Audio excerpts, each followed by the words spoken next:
1972 সালে 5ই সেপ্টেম্বর, যেটা হচ্ছে সংবিধান গণপরিষদে গৃহীত এবং সংবিধান কার্যকর হওয়ার পূর্বেই কোটা ব্যবস্থা চালু করেছিলেন। সেই কোটা ব্যবস্থা ছিল তখন 80%, জেনারেল কোটা ছিল 20% অনলি, এবং হচ্ছে 80% ছিল হচ্ছে ডিস্ট্রিক্ট কোটা। এই ডিস্ট্রিক্ট কোটা 80%-এর ভিতরে ছিল আপনার 40% হচ্ছে আপনার জেলা কোটা, 30% হচ্ছে মুক্তিযোদ্ধা কোটা এবং 10% নারী কোটা, ক্ষতিগ্রস্ত নারী কোটা, এই অংশটা ছিল।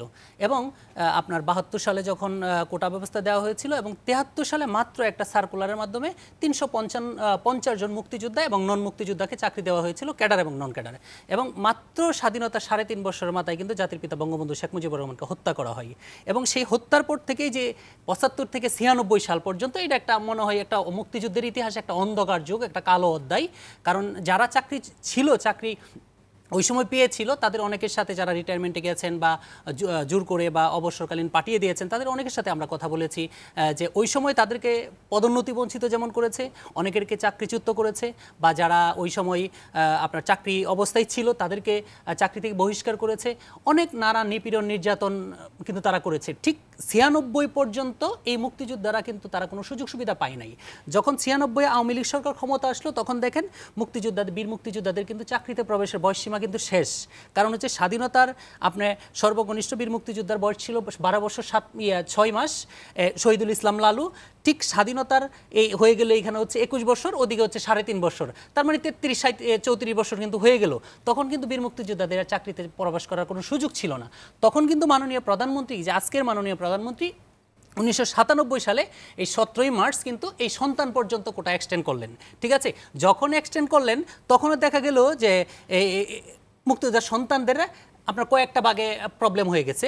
এক হচ্ছে ওই যে 21 বছরে রাজনৈতিক, অর্থনৈতিক, সামাজিকভাবে মুক্তিযোদ্ধারা যেরকম প্রতিষ্ঠিত হতে পারেনি, অর্থনৈতিকভাবে ক্ষতিগ্রস্ত হয়েছে, ওই একটা সাইড ইফেক্ট ছিল। এবং যারা একটু পড়াশোনা করতে পেরেছে তাদেরকেও চাকরি দেওয়া হয়নি। কারা দেয়নি? এই যে মাঝখানের যে 21 বছর যারা মুক্তিযুদ্ধ বিরোধী প্রশাসক ছিল, এই মুক্তিযুদ্ধ প্রশাসকরা ততদিনে 21 বছরে ডিসিশন মেকার হয়ে গেছে। এবং তাদের এখানে যখন ভাইবা দিতে গিয়েছে তখন আমাদের যারা বড় ভাইরা ছিল তাদেরকে অনেকটা চাকরি দেওয়া হয় নাই এবং ভাইবা থেকে বের করে দেওয়া হয়েছে। ঘটনায় এমন হয়েছে যে পিএইচসি থেকে তৎকালীন যেহেতু মুক্তিযোদ্ধা সংসদ ছিল না, আপনার মন্ত্রণালয় ছিল না, যেহেতু 2001 সালে মন্ত্রণালয় হয়েছে, তখনকার কিন্তু একমাত্র উপদেষ্টা ছিলেন মাননীয় প্রধানমন্ত্রী এবং তার একটা প্রতিস্বাক্ষরিত সনদ ছিল। এই সনদ নিয়ে যারা ভাইভাতে যেত তাদেরকে এই সনদের কারণে অনেককে কিন্তু বের করে দেওয়া হয়েছে এবং তারা চাকরি পায় নাই। এরকম অনেক মামলা মোকদ্দমা, ফাইল পিটিশন আছে এবং এরকম অনেক মামলা কিন্তু আমি এটার সাথে অ্যাড করেছি। আপনি এখানে ডক্টর সুমনার কথাই যদি বলেন, এখানে আমি হয়তো এটা নিয়ে আসছি যে এই যে 23তম বিসিএসে কিন্তু তাদেরকে আপনার বাইবাপুর থেকে বের করে দেওয়া হয়েছিল। ঠিক আছে, বের করে দেওয়া হয়েছিল কেন? মাননীয় প্রধানমন্ত্রীর প্রতিস্বাক্ষরিত সনদ। তারা কিন্তু 20 বছর পরে রায় পেয়েছে 2009 সালে। অর্থাৎ আমরা কিন্তু বঞ্চিত হয়েছি।